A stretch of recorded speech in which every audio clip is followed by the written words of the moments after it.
Hello guys, welcome back to my channel. അപ്പോൾ ബോച്ചെ ഹണി റോസ് പ്രശ്നം അറിയാത്തവരായിട്ട് ആരും കാണില്ല. മലയാളികളായിട്ടുള്ള എല്ലാവർക്കും തന്നെ അടുത്തിടെ നടന്ന ഈ പ്രശ്നങ്ങളുടെ ഒരു നീണ്ട പരമ്പര തന്നെ എല്ലാവർക്കും സംഭവിച്ച കാര്യങ്ങളെല്ലാം അറിയാം. അപ്പോൾ ഇതിനിടയ്ക്കായിരുന്നു മോണോലിസയെ പ്രയാഗിൽ നിന്നും ബോച്ചെ ജുവലറി ഇനോഗ്രേഷന് വേണ്ടിയിട്ട് കോഴിക്കോട് കൊണ്ടുവന്നതും അതിന് വലിയൊരു വിജയമാക്കി മാറ്റാൻ തന്നെ ബോച്ചയ്ക്ക് കഴിഞ്ഞതുമായിട്ടുള്ള സംഭവങ്ങളും എല്ലാവർക്കും അറിയാം. അപ്പോൾ അതിനെ തുടർന്ന് ഈ പ്രശ്നങ്ങളും ഈ സംഭവങ്ങളും ഒക്കെ നടന്നതിന് ശേഷം അടുത്തിടെ നമ്മുടെ ഈ മനോരമ ചാനലിൽ ജോണി ലൂക്കാസ് വന്നിട്ട് ഈ ഹണി റോസുമായിട്ട് ഒരു ഇൻ്റർവ്യൂ ചെയ്ത ഒരു കാര്യം നടന്നിരുന്നു. അപ്പോൾ ഈ വിഷയത്തിൽ വന്നിട്ട് ഒരുപാട് സംരക്ഷണവും സപ്പോർട്ടും, അതായത് നിയമപരമായിട്ടുള്ള സംരക്ഷണവും ഒരുപാട് സപ്പോർട്ടുമൊക്കെ ഹണി റോസിന് ലഭിച്ചിരുന്നു. ബോച്ചയാകട്ടെ ബോച്ചയുടെ പ്രശ്നങ്ങളും പിന്നെ ഹണി റോസ് ബോച്ചയ്ക്കെതിരെ പരാതി കൊടുത്തതിൻ്റെ അടിസ്ഥാനത്തിൽ ബോച്ചെ കേസിലൊക്കെ അകപ്പെട്ടു, പിന്നെ പുറത്തോട്ട് വന്നു.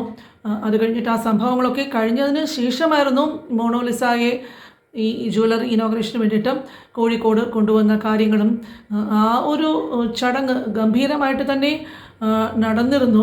അപ്പോൾ അത് കഴിഞ്ഞിട്ട് വന്ന ഈ ഇൻ്റർവ്യൂവിൽ ഹണി റോസ് ആകട്ടെ പറയുന്നത് എന്താണെന്ന് വെച്ചാൽ, ഹണി റോസിന് ഈ സംഭവങ്ങളെക്കുറിച്ചിട്ടൊന്നും അറിയില്ല, ഈ ഇനോഗ്രേഷന് മോണോലിസയെ വന്നതോ ഇല്ല, ഇതൊക്കെ എന്താണെന്നുള്ളതോ ഒന്നും ഇത് കണ്ടിട്ടില്ല, അറിയില്ല എന്നൊക്കെയാണ് ഈ ഹണി റോസ് പറഞ്ഞിരുന്നത്. അപ്പോൾ ആ ഇൻ്റർവ്യൂവിൽ ഒരുപാട് കാര്യങ്ങൾ വന്നിട്ട് ജോണി ലൂക്കാസ് ചോദിക്കുന്നുണ്ട്. അപ്പം അതിനൊക്കെ ഈ ബോച്ചയുമായിട്ട് സംബന്ധപ്പെട്ടിട്ടുള്ള പ്രശ്നങ്ങൾ ഒഴിച്ചാൽ ബാക്കി കാര്യങ്ങളെക്കുറിച്ചിട്ടെല്ലാം ഹണി റോസ് സംസാരിക്കുന്നുണ്ട്. അപ്പോൾ ഈ ഇൻ്റർവ്യൂവിൻ്റെ കുറച്ച് പ്രസക്ത ഭാഗങ്ങൾ കണ്ടിട്ട് വന്നിട്ട് നമുക്ക് ഇതിനെക്കുറിച്ചിട്ട് ബാക്കി സംസാരിക്കാം. ആദ്യമേ ചോദിക്കട്ടെ, ഇപ്പോൾ വളരെ ശക്തമായ നിലപാടുകളുള്ള സ്ത്രീപക്ഷ ചിന്തയുള്ള ഒരു ആക്ടിവിസ്റ്റായിട്ട് അറിയപ്പെടുന്നില്ല ഹണി റോസ്. എന്നിട്ടും ഈ അശ്ലീല പരാമർശങ്ങൾക്കെതിരെ ഒരു യുദ്ധത്തിന് ഇറങ്ങണം എന്നുള്ള അവസാനത്തെ പ്രേരണ എന്തായിരുന്നു? എനിക്ക് തോന്നുന്നു പോസ്റ്റ് കോവിഡിൻ്റെ ഒരു കാലഘട്ടം ഇത്രയും കൂടുതൽ സോഷ്യൽ ബുള്ളിയിങ് അനുഭവിച്ചിട്ടുള്ള വേറൊരാളുണ്ടാവും എന്ന് തന്നെ എനിക്ക് സംശയമാണ്. അത്രയാണ് ഞാൻ അനുഭവിച്ചുകൊണ്ടിരുന്നത്. അത് മെസ്സേജുകളായാലും കൊമൻസ് ആയാലും അല്ലെങ്കിൽ വീഡിയോകളായാൽ പോലും എൻ്റെ പേര് പറഞ്ഞ് വളരെ മോശമായിട്ടുള്ള ശരീരഭാഗങ്ങൾ പരാമർശിച്ച് വളരെ മോശമായിട്ടുള്ള കാര്യങ്ങളാണ് നമ്മൾ സ്ഥിരം കണ്ടുകൊണ്ടിരുന്നത്. അപ്പം പൊതുവെ കുറച്ച് സമാധാനം ഇഷ്ടപ്പെടുന്ന, ഒതുങ്ങി ജീവിക്കാൻ ആഗ്രഹിക്കുന്ന ഒരു വ്യക്തി ആയതുകൊണ്ട് തന്നെ മാക്സിമം നമ്മൾ ഒരു പ്രശ്നത്തിലേക്ക്, ഒരു ബഹളത്തിലേക്ക് പോകണ്ട എന്നുള്ളത് കൊണ്ട് ഇങ്ങനെ ഒതുങ്ങി പൊയ്ക്കൊണ്ടിരിക്കുകയായിരുന്നു ഇത്രയും കാലഘട്ടം. പക്ഷേ നമ്മൾ പറയില്ലേ, നമ്മുടെ ഈ നെല്ലിപ്പലക കണ്ടു എന്ന് പറയുന്നൊരു അവസ്ഥ ഉണ്ട് മനുഷ്യന്. ആ ഒരു അവസ്ഥയിൽ എത്തിക്കഴിയുമ്പോൾ നമ്മൾ എന്താ പറയുക, നമ്മളൊരു തീരുമാനം എടുക്കും, ഇനി ഇതിങ്ങനെ പോയാൽ പറ്റില്ല എന്നുള്ളത്. എനിക്ക് തോന്നുന്നു എൻ്റെ ലൈഫിലും അങ്ങനെയാണ് സംഭവം. അപ്പോൾ നമ്മൾ കേരളീയരാണ്, നമ്മൾക്ക് നമ്മുടേതായിട്ടുള്ള തന്നെ ഒരു സംസ്കാരമുണ്ട്. അപ്പോൾ ഇതുപോലുള്ള ഉദ്ഘാടന വേളകളിലോ ഇങ്ങനത്തെ പബ്ലിക് ഫംഗ്ഷനൊക്കെയോ പോകുമ്പോഴേക്കും അതിനനുസരിച്ചിട്ടുള്ള ഒരു വസ്ത്രധാരണ രീതി ആണ് എല്ലാവരും പിന്തുടർന്ന് വരുന്നത്. അപ്പോൾ ഈ ഇൻ്റർവ്യൂവിൽ അതിനെക്കുറിച്ചിട്ടൊക്കെ ഈ ഹണി റോസ് കുറേ കാര്യങ്ങളൊക്കെ സംസാരിക്കുന്നുണ്ട്. ഇതിൻ്റെ ബാക്കി കുറച്ച് ഭാഗങ്ങൾ കൂടി കണ്ടിട്ട് തിരിച്ചു വരാം. മനസ്സമാധാനത്തോടെയും സന്തോഷത്തോടെയും ഇരിക്കാനുള്ള എല്ലാ സാഹചര്യവും എനിക്കുണ്ട് ലൈഫിൽ. പക്ഷെ നമ്മുടെ മനസ്സിൽ ഭയങ്കര ബുദ്ധിമുട്ടും, നമ്മൾ അതുകൊണ്ട് ഡിപ്രഷൻ്റെ ടാബ്ലറ്റ് എടുക്കേണ്ടി വരുന്നു. എന്താണ് നമുക്ക് ഇതിൻ്റെ റീസൺ എന്ന് മനസ്സിലാവുന്നില്ല. അപ്പോൾ പലപ്പോഴും ഇൻ്റർവ്യൂവിലൊക്കെ ചോദിക്കുമ്പോൾ ഞാൻ പറയുമ്പോൾ ഞാൻ ഭയങ്കര ഹാപ്പിയാണ്, അല്ല ഞാൻ ഇതിനെയൊന്നും അങ്ങനെ സീരിയസ് ആയി എടുക്കാതെ നോക്കാതെ പോകുന്നു എന്നൊക്കെ പറയുമ്പോഴും ഇത് നമ്മളെ അഫക്റ്റ് ചെയ്യുന്നുണ്ടെന്നുള്ള അതിൻ്റെ റിയാലിറ്റിയാണ്. ഡിപ്രഷൻ ചെയ്യുന്നൊരവസ്ഥ വന്നതാണ്. പക്ഷെ അത് ആ ചെയ്ത കാര്യത്തിൽ എനിക്ക് യാതൊരു രീതിയിലുള്ള റിഗ്രറ്റും ഇല്ല. കാരണം അതിന്റെ ഒരു റീസൺ ഒരു ചെറിയൊരു കാര്യത്തിൽ കൊണ്ടുപോയി നിർത്തേണ്ട ഒരു വിഷയമല്ല ഇത്. പക്ഷേ ഈ ഉദാഹരണം ഈ സമൂഹത്തിന് ഒരു മുന്നറിയിപ്പ് ആവണം എന്നുള്ള ഒരു സന്ദേശം അതിലുണ്ട്. തീർച്ചയായിട്ടും ഒരു അവയർനെസ് ക്രിയേറ്റ് ചെയ്യണം. ഇപ്പം സാർ എൻ്റെ ഇൻസ്റ്റയോ അല്ലെങ്കിൽ ആ കേസ് കൊടുത്ത ആ സമയത്ത് എൻ്റെ FBO ഇൻസ്റ്റയോ ഒക്കെ തുറന്ന് നോക്കിക്കഴിഞ്ഞാൽ, കമന്റ് സെക്ഷനൊക്കെ നോക്കിക്കഴിഞ്ഞാൽ ഇത്രയും മനോഹരമായിട്ടുള്ള, ഇത്രയും വൃത്തിയുള്ള നീറ്റായിട്ടുള്ള ഒരു കമന്റ് സെക്ഷൻ വേറെ കാണില്ല. അങ്ങനെ ആവണം എപ്പോഴും. നമുക്ക് ഇത്രയും ടോക്സിക് ആയിട്ടുള്ള അവസ്ഥയിൽ ജീവിക്കേണ്ട കാര്യമില്ല, ഇത്രയും നെഗറ്റിവിറ്റി സ്പ്രെഡ് ചെയ്യേണ്ട കാര്യമില്ല.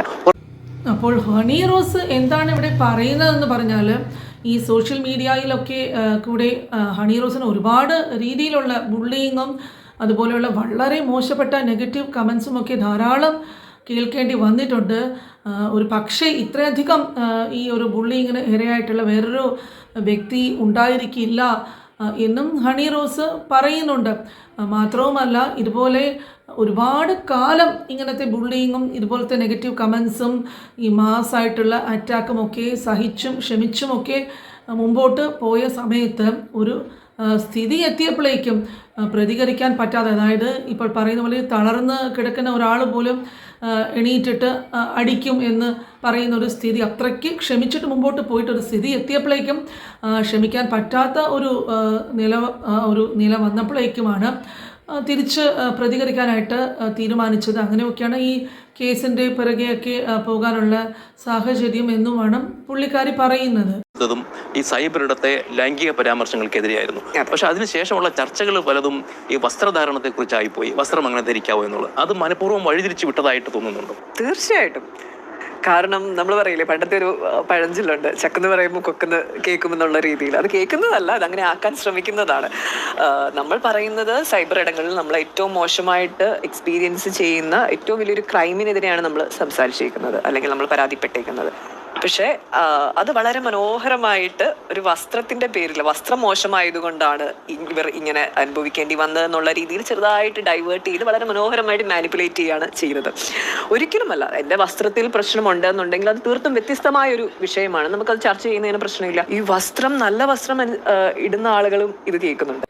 പിന്നെ ഈ പറയുന്നതിൽ ഒരു കാര്യം വളരെ ശരിയാണ്. ഈ സ്ത്രീകളെ ഇത്രയധികം സൈബർ അറ്റാക്കിനൊക്കെ ഇരയാക്കുന്നതിനോട് ഒരു തരത്തിലും യോജിക്കാൻ പറ്റില്ല. പക്ഷേ ഇതിൻ്റെ വേറൊരു വശം പറയണമെങ്കിലും ഇതുപോലെയുള്ള ഒരു സൈബർ അറ്റാക്ക് ഉണ്ടാകാതിരിക്കാനുള്ള മുൻകരുതലുകൾ എടുത്തിട്ട് മുമ്പോട്ട് പോകുന്നതായിരിക്കും എപ്പോഴും അഭികാമ്യം. മാത്രവുമല്ല, ഇപ്പോൾ ഈ അറ്റാക്ക് സോഷ്യൽ മീഡിയ പ്ലാറ്റ്ഫോമിൽ വരുന്ന ഈ ബുള്ളിങ്ങും ഇതിനെയൊക്കെ കുറിച്ചിട്ട് പറയുമ്പോഴേക്കും സാധാരണ യൂട്യൂബേഴ്സ് എല്ലാവർക്കും അറിയാം, അവരും വളരെയധികം നേരിടേണ്ടി വരുന്ന ഒരു പ്രശ്നമാണ്.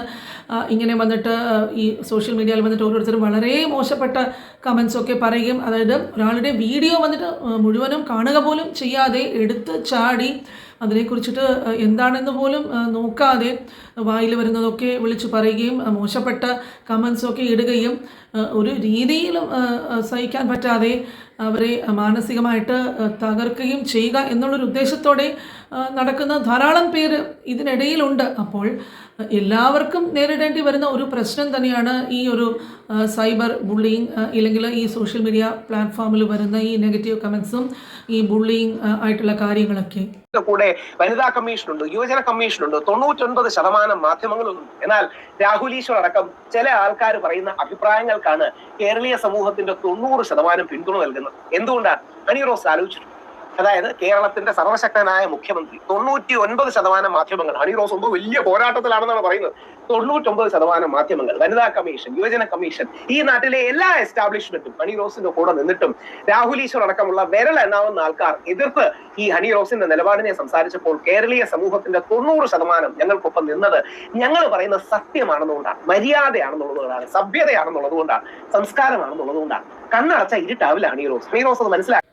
അപ്പോൾ ഈ പറഞ്ഞ ജോണി ലൂക്കാസുമായിട്ട് മനോരമയിലുള്ള ഈ ഇൻ്റർവ്യൂവിൽ പോലും അതിൻ്റെ താഴെ വളരെ മോശപ്പെട്ട രീതിയിലുള്ള കമൻസ് തന്നെയായിരുന്നു വന്നുകൊണ്ടിരുന്നത്. വേറൊരു കാര്യം ഇതിനെക്കുറിച്ചിട്ട് സംസാരിക്കുമ്പോഴേക്കും പറയാൻ ഉദ്ദേശിക്കുന്നത് എന്താണെന്ന് പറഞ്ഞാൽ, നമ്മുടെ ഈ ഹണി റോസിനെ പോലെ തന്നെ മഞ്ജു വാര്യർ ആകട്ടെ, വേറെ പലരും ഇതുപോലെയുള്ള ഉദ്ഘാടന ചടങ്ങുകളിലൊക്കെ പോകാറുണ്ട്. അപ്പോൾ ആരുടെയും പോസ്റ്റിൻ്റെ താഴെ ഇങ്ങനത്തെ രീതിയിലുള്ള ബാഡ് കമൻസ് ഒന്നും വന്നിട്ട് ഒരിക്കലും കണ്ടു കാണില്ല. പക്ഷേ എന്തുകൊണ്ടാണ് ഇപ്പോൾ ഹണി റോസിനെ കുറിച്ചിട്ട് പറയുകയാണെങ്കിൽ അവർ വന്നിട്ട് വളരെ ഒരു ഒരു റിസർവ്ഡ് ആയിട്ടുള്ള ഒരു ക്യാരക്ടറാണ്.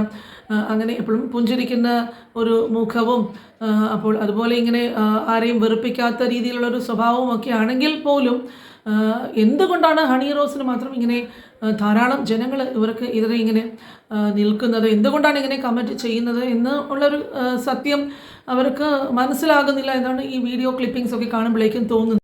അപ്പോൾ യഥാർത്ഥത്തിൽ പറയുകയാണെങ്കിൽ ഈ ഒരു വശത്തിനെ കുറിച്ചിട്ട് ഒരു പുനർചിന്ത തീർച്ചയായിട്ടും വേണ്ടിയിരിക്കുന്നു.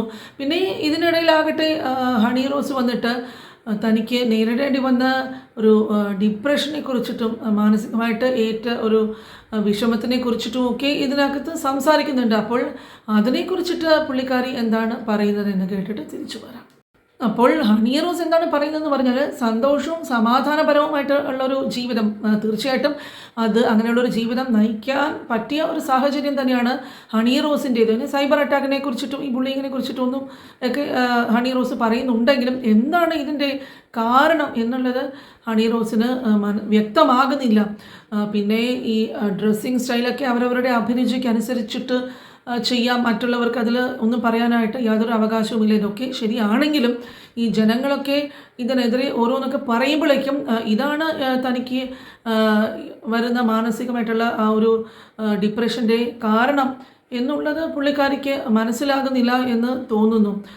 കാരണം വന്നിട്ട് ഈ ഒരു വ്യക്തിക്ക് ഒരു സെൽഫ് കോൺഫിഡൻസ് തരുന്നത് എന്ന് പറയുന്നത് തന്നെ അവരവരുടെ ഡ്രസ്സിങ് സ്റ്റൈലാണ്. ഇപ്പോൾ ഒരു പഴഞ്ചൊല്ലുണ്ട്, ആള് പാതി ആട പാതി എന്ന് പറയുന്നത് പോലെ അവരവരുടെ ഈ ഡ്രസ്സിങ് സ്റ്റൈലിൽ കൂടിയാണ് നമ്മൾക്ക് നമ്മുടേതായിട്ടുള്ളൊരു ഇമേജ്, ഇങ്ങനത്തെ ഇതുപോലെയുള്ള സെലിബ്രിറ്റീസിനൊക്കെ സൊസൈറ്റിയിൽ ഒരു ഇമേജ് അവർക്ക് കിട്ടുന്നത് തന്നെ അവരുടെ ഈ മാനറിസംസും അവരുടെ ബിഹേവിയറും അവരുടെ വസ്ത്രധാരണ രീതിയും ഇതൊക്കെ ഇതിൽ പ്രധാന പങ്ക് വഹിക്കുന്നുണ്ട് എന്നുള്ളൊരു കാര്യത്തിലും ഒരു സംശയവും വേണ്ട. പക്ഷേ ഈ പുള്ളിക്കാരിക്കാണെങ്കിൽ അവർ വന്നിട്ട് ഇങ്ങനെ ഡ്രസ്സിങ് സ്റ്റൈലൊക്കെ ഉണ്ടെങ്കിലും ആരും ഒന്നും പറയാൻ പാടില്ല എന്നുള്ളൊരു ചിന്താഗതി പുള്ളിക്കാരിക്കുണ്ട്. കാരണം വളരെ വീക്കായിട്ടുള്ളൊരു മൈൻഡാണ് പുള്ളിക്കാരിക്ക് ഉള്ളതുപോലെ തോന്നുന്നത്. കാരണം ഇതിനെക്കുറിച്ചിട്ട് ഈ പൊതുജനം വന്നിട്ട് പല വിധമാണല്ലോ, ആരുടെയും അഭിപ്രായങ്ങളോ ആരും സംസാരിക്കുന്നതൊക്കെ മറ്റൊരാൾക്ക് നിയന്ത്രിക്കാൻ തീർച്ചയായിട്ടും പറ്റില്ല. അതൊക്കെ സംസാരിക്കുന്നത് അവരവരുടെ രീതിയിലാണ് പലരും പല കാര്യങ്ങളും സംസാരിക്കുന്നത്. അപ്പോൾ എന്താ പ്രശ്നം എന്ന് പറഞ്ഞാൽ ഹണി റോസ് വന്നിട്ട് ഈ രീതിയിൽ ഉള്ള ഈ ഡ്രസ്സിങ് സ്റ്റൈലിലൊക്കെ വരുമ്പോഴേക്കും ധാരാളം ഉദ്ഘാടനങ്ങളും കാര്യങ്ങളും ഒക്കെ കിട്ടുമെന്നും വിശ്വസിച്ചുകൊണ്ടാണ്, എന്താണെന്ന് അറിയില്ല, അവരുടെ ഒരു വേ ഓഫ് ഒരു ഡ്രസ്സിങ് ഓർ പേഴ്സണാലിറ്റി ഇങ്ങനെ ആയിരിക്കാം. അപ്പോൾ രണ്ട് വഴികളേ ഉള്ളൂ. ഒന്ന്, ഇങ്ങനെയൊക്കെ വരുമ്പോഴേക്കും നമ്മുടെ ഈ കേരളം പോലെയുള്ള ഒരു സംസ്ഥാനത്താണെങ്കിലും ഈ ജനങ്ങൾ ഇതിനെക്കുറിച്ചിട്ടൊക്കെ നാച്ചുറലി അവർ പല കമൻസും നെഗറ്റീവായിട്ടും പല രീതിയിലുമൊക്കെ പറയും. അപ്പോൾ അത് താങ്ങാനുള്ള ശേഷി ഇല്ലെങ്കിൽ കരുത്ത് നമ്മുടെ ഹണിയുടെ മനസ്സിന് അത് ഉണ്ടാകണം. കുറച്ചുകൂടി സ്ട്രോങ് വിൽഡായിട്ട് ഞാൻ ഇങ്ങനെ വരുള്ളൂ, ആരും എന്തും പറഞ്ഞോട്ടെ, എനിക്കൊന്നും യാതൊരു പ്രശ്നവും ഇല്ല എന്ന് ചിന്തിക്കണം. അതല്ല എന്നുണ്ടെങ്കിൽ ഈ രീതിയിൽ ഡ്രസ്സിങ് സ്റ്റൈലിൽ ചേഞ്ചസ് ഒക്കെ വരുത്തുകയോ ഇല്ല അങ്ങനെ ഒരു സാഹചര്യം വരുന്നത് ഒഴിവാക്കാനായിട്ട് ശ്രമിക്കുകയോ ചെയ്യണം. അപ്പോൾ രണ്ടും കൂടി ഒരുമിച്ച് മുമ്പോട്ട് കൊണ്ടുപോകുന്നത് നടക്കാത്ത ഒരു കാര്യമാണ്. ഒന്നുകിൽ ബോൾഡായിട്ട് ഇങ്ങനെ വരികയുള്ളൂ, ഇങ്ങനെ ചെയ്യുള്ളൂ എന്ന് പറഞ്ഞിട്ട് മുൻപോട്ട് വരിക, ഇഷ്ടം പോലെ ചെയ്യുക, ആരെങ്കിലും എന്തെങ്കിലും പറഞ്ഞിട്ട് പോട്ടെ, അതിനെക്കുറിച്ചിട്ട് യാതൊരു രീതിയിലും ബോധർ ചെയ്യുകയോ ഇങ്ങനൊരു ഡിപ്രഷൻ വരികയോ അതിന് അടിമപ്പെടുകയോ ഒക്കെ ചെയ്യാതെ ആ രീതിയിൽ മുമ്പോട്ട് പോവുക. ഇല്ല എന്നുണ്ടെങ്കിൽ ഇങ്ങനെയൊക്കെ വരും, അത് അഭിമുഖീകരിക്കാനുള്ള ഒരു പ്രശ്നം മനസ്സിനുണ്ട് എന്നുണ്ടെങ്കിൽ അത് ഒഴിവാക്കാനായിട്ട് ശ്രമിക്കുക. അപ്പോൾ ഈ രണ്ട് വഴികളും അല്ലാതെ ഇതിൽ യാതൊരു പരിഹാരവുമില്ല. പിന്നെ ഹണി റോസിന് ഈ മോണോലിസ ഇനോഗ്രേഷന് വന്ന ഒരു വിവരമോ അതിനെക്കുറിച്ചിട്ടൊന്നും കണ്ടില്ല എന്നൊക്കെ പറയുന്നുണ്ട്. പിന്നെ പുള്ളിക്കാരി എന്താ ചോദിക്കുന്നതെന്ന് വെച്ചാൽ ഡ്രസ്സിങ് ഒക്കെ അവരവരുടെ ഇഷ്ടത്തിനനുസരിച്ചിട്ട് ചെയ്യാം. അപ്പോൾ ഈ ചെയ്യുന്നതിൽ എന്താണ് പ്രശ്നം, അതിലെന്താണ് കുഴപ്പമെന്നും ചോദിക്കുന്നുണ്ട്. അപ്പോൾ എന്തൊക്കെയായാലും ഈ പറഞ്ഞ ഇൻ്റർവ്യൂവിന് താഴെ ആ പോസ്റ്റിലും ധാരാളം ഇങ്ങനത്തെ നെഗറ്റീവ് കമൻസ് വന്നുകൊണ്ട് തന്നെ ഇരിക്കുകയാണ്.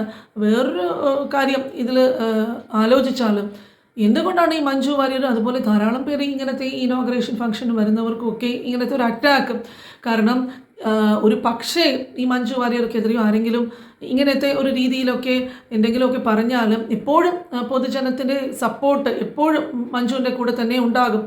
വളരെയധികം സപ്പോർട്ട് മഞ്ജുവിന് മാത്രമല്ല, ഇതുപോലെ വരുന്ന മുക്കാൽ എല്ലാവർക്കും ഇതുപോലെ ജനങ്ങളുടെ സപ്പോർട്ട് തീർച്ചയായിട്ടും കിട്ടാറുണ്ട്. എന്തുകൊണ്ടാണ് ഹണി റോസിന് മാത്രം ഈ പൊതുജനങ്ങളുടെ സപ്പോർട്ട് കിട്ടാതെ അവരെന്തുകൊണ്ടാണ് ഇങ്ങനെ മാസ്സായിട്ട് അറ്റാക്ക് ചെയ്യുന്നത് എന്നുള്ളത് ഈ പറഞ്ഞ കാര്യങ്ങളിൽ നിന്ന് തന്നെ ആലോചിച്ചാൽ മനസ്സിലാക്കാവുന്നതേ ഉള്ളൂ. അപ്പോൾ ഈ ചുരുക്കി പറയാൻ പോയാലും സമാധാനമായിട്ടും സന്തോഷമായിട്ടൊക്കെ ജീവിക്കേണ്ടത് അത് തീർച്ചയായിട്ടും. പിന്നെ ഈ സൈബർ അറ്റാക്ക് സ്ത്രീകൾക്കെതിരെ എന്തൊക്കെയായാലും ശരി, ഒരു പരിധിക്ക് മുകളിൽ ഇങ്ങനത്തെ ഒരു ബുള്ളിങ് ഒക്കെ വരുന്നതിനോട് തീർച്ചയായിട്ടും അതെന്തുകൊണ്ടും യോജിക്കാൻ പറ്റില്ല. പറയുന്നതൊക്കെ പറയാം, ഒരു ലിമിറ്റിൽ വയ്ക്കുക അല്ലാതെ. അപ്പോൾ പലരും ചോദിക്കാം, എന്തുകൊണ്ടാണ് ഈ ഒറ്റപ്പെട്ട ഒരാൾക്ക് നേരെ ഇങ്ങനെ എല്ലാവരും നെഗറ്റീവ് കമൻസ് പറഞ്ഞുകൊണ്ടിരിക്കുന്നത് എന്നുള്ളത്. അപ്പോൾ അതിൻ്റെ കാരണങ്ങളൊക്കെ ഇപ്പോൾ പറഞ്ഞ കാര്യങ്ങളിൽ നിന്നും അത് മനസ്സിലാക്കുന്നതിൽ യാതൊരു ബുദ്ധിമുട്ടുമില്ല. അപ്പോൾ ഈ ഒരു വിഷയത്തിനെ കുറിച്ചിട്ട് നമ്മുടെ രാഹുൽ ഈശ്വർ ഇപ്പം ഹണി റോസ് ചോദിച്ചിരുന്നല്ലോ, എന്താണ് ഈ മോശപ്പെട്ട ഡ്രസ്സ് എന്നൊക്കെ പറയുന്നല്ലോ, അപ്പോൾ നല്ല ഡ്രസ്സ് എന്ന് പറഞ്ഞാൽ എന്താണ്, അതൊക്കെ എങ്ങനെ തരംതിരിക്കേണ്ടതെന്നൊക്കെ ചോദിച്ച ചോദ്യത്തിന് നമ്മുടെ രാഹുൽ ഈശ്വർ അതിൻ്റെ ഒരു റിപ്ലൈ പറയുന്നത്, അതും കൂടി നമുക്ക് കേട്ടിട്ട് തിരിച്ചു വരാം. ഒരു പുതിയ ഷോറൂമിന്റെ ഉദ്ഘാടനത്തിന് കുംഭമേളയിലെ വൈറലായ മോണി ഫോസ്ലെ എന്ന് പറഞ്ഞ കുട്ടിയാണ് കൊണ്ടുവന്നത്. ഇപ്പോൾ സൈബർ സ്പേസിലൊക്കെ ഇപ്പോൾ കാണുന്നുണ്ട് ഹണി റോസ് ഇല്ലെങ്കിലും ആളുണ്ട് എന്ന മട്ടിൽ. അത് കണ്ടിട്ട് കാണിക്കുന്നത് തോന്നി? ഒന്നും തോന്നാനില്ല, ഞാൻ കണ്ടിട്ടുമില്ല.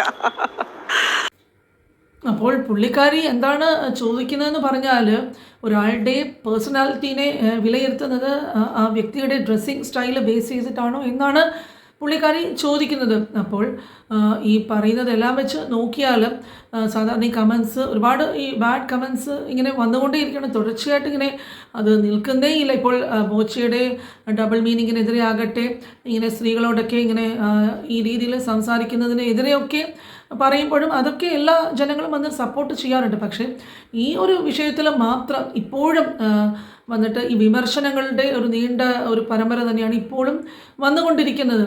അപ്പോൾ ആ ഒരു രീതിയിൽ നോക്കിയാലും പുള്ളിക്കാരുടെ ഡിപ്രഷൻ്റെ ഉള്ള കാരണം ഏതാണ്ട് ഇതിൽ നിന്നുമൊക്കെ തന്നെ മനസ്സിലാകും. പിന്നെ ഒരു രീതിയിൽ നോക്കിയാൽ പുള്ളിക്കാരുടെ സംസാരം കേൾക്കുമ്പോഴേക്കും ഒരു ഗ്രാമീണമായിട്ടുള്ള ഒരു ചിന്താഗതിയൊക്കെ മനസ്സിൽ വെച്ച് പുലർത്തുന്ന ഒരു ക്യാരക്ടറാണ് പുള്ളിക്കാരുടെ എന്ന് തോന്നുന്നു. പക്ഷേ എന്തുകൊണ്ട് ഈ ഉദ്ഘാടന ചടങ്ങുകൾക്കൊക്കെ വരുമ്പോഴാണ് ഈ രീതിയിലൊക്കെ ഒരു പ്രസൻറ്റേഷൻ, അങ്ങനത്തെ ഡ്രസ്സിങ് സ്റ്റൈലിലൊക്കെ പുള്ളിക്കാരി വരുന്നത്. അപ്പോൾ ഇങ്ങനത്തെ ഒരു സാഹചര്യത്തിൽ ഇത് മുമ്പോട്ട് പോകുമ്പോഴേക്കും ഇപ്പം മോണോലിസയൊക്കെ വന്ന രീതിയും അവരുടെ ഡ്രസ്സിങ്ങും ഇതുമൊക്കെ എല്ലാവരും കണ്ടു കാണും. അപ്പോൾ ഈ പല സിനിമയിൽ നിന്നും ബോളിവുഡിൽ നിന്നുമൊക്കെ പുള്ളിക്കാരിക്ക് ഓഫറുകൾ ഇപ്പോഴേ വന്നിട്ടുണ്ട് എന്നും, അതുപോലെ തന്നെ ഇടയ്ക്ക് പറഞ്ഞു കേൾക്കുന്നു ബോച്ച് ഈ മോണോലിസയുടെ അടുത്തും ഇങ്ങനെ ഡബിൾ മീനിങ്ങിൽ വരുന്ന രീതിയിൽ സംസാരിക്കുന്നു എന്നൊക്കെ പറഞ്ഞ് അടുത്ത ഒരു പ്രശ്നത്തിൻ്റെ ഒരു തിരി കൊളുത്തി തുടങ്ങിക്കഴിഞ്ഞു. ഇനി അത് മുമ്പോട്ട് ആളി പടരുമോ ഇല്ല, അതവിടെ തീരുമോ എന്നുള്ളത് വരും ദിവസങ്ങളിൽ കാണാം. അപ്പോൾ എന്തു തന്നെയായാലും മോണോലിസയെ സംബന്ധിച്ചിടത്തോളം ഇത് ഒരു നല്ല തുടക്കം തന്നെയാണ്. ഇപ്പം ഇങ്ങനെ ഒരു പ്രയാഗിൽ ഇരുന്ന് മാല കച്ചവടമൊക്കെ നടത്തിയ ഒരു പെൺകുട്ടിക്ക് ഇങ്ങനെ ഒരു എക്സ്പോഷർ, അതായത് ഈ ലോകം മൊത്തം എല്ലാവരും അറിയുന്ന രീതിയിൽ ഒരു പബ്ലിസിറ്റി ഒക്കെ കിട്ടിയതും, അതുപോലെ തന്നെ ഇതിൽ എന്താ പറയുന്നതെന്ന് വെച്ചാൽ മോണോലിസ വന്നിട്ട് ഈ 15 ലക്ഷമോ ഇതിൻ്റെ ഉള്ള പണമോ ഒന്നും ആവശ്യപ്പെട്ടിട്ടില്ല, ബോച്ചയായിട്ട് അറിഞ്ഞു കൊടുത്തതാണ് എന്നാണ് അറിയാനായിട്ട് സാധിക്കുന്നത്. അപ്പോൾ പുള്ളിക്കാരി ഇതിൽ നിന്നും നല്ല ഒരു രീതിയിലുള്ള ഒരു തുടക്കമാണ് മോണോലിസയ്ക്ക് ലഭിച്ചിരിക്കുന്നത്. കേരളത്തിലെ ജനതയുടെ സപ്പോർട്ടും എല്ലാം കൂടെയുണ്ട്. ഈ ഒരു വിഷയം അടുത്തിടെ കാണാനിടയായതുകൊണ്ട് ഇതിനെക്കുറിച്ചിട്ട് കുറച്ച് കാര്യങ്ങൾ ഷെയർ ചെയ്യാമെന്ന് വിചാരിച്ചു. അപ്പോൾ പോയ കുറേ വീഡിയോസൊക്കെ ഇതൊരു സീരീസ് ആയിട്ട് ചെയ്തുകൊണ്ട് വന്നുകൊണ്ടിരിക്കുകയായിരുന്നു. അതുകൊണ്ടാണ് വളരെ ഡീറ്റെയിൽഡ് ആയിട്ട് ഇപ്പോൾ ഈ വിഷയത്തിൽ പോകാത്തത്. അപ്പോൾ ഈ സപ്പോർട്ട് ചെയ്യാത്ത, സബ്സ്ക്രൈബ് ചെയ്യാത്ത ഫ്രണ്ട്സ് ഉണ്ടെങ്കിൽ മറക്കാതെ തീർച്ചയായിട്ടും വീഡിയോ സപ്പോർട്ട് ചെയ്യുക. ഇതുപോലെ വേറെ ഒരു പ്രധാനപ്പെട്ട ടോപ്പിക്കുമായിട്ടും അടുത്ത വീഡിയോയിൽ കാണാം. അതുവരെ എല്ലാവർക്കും താങ്ക്സ് ഫോർ വാച്ചിങ്.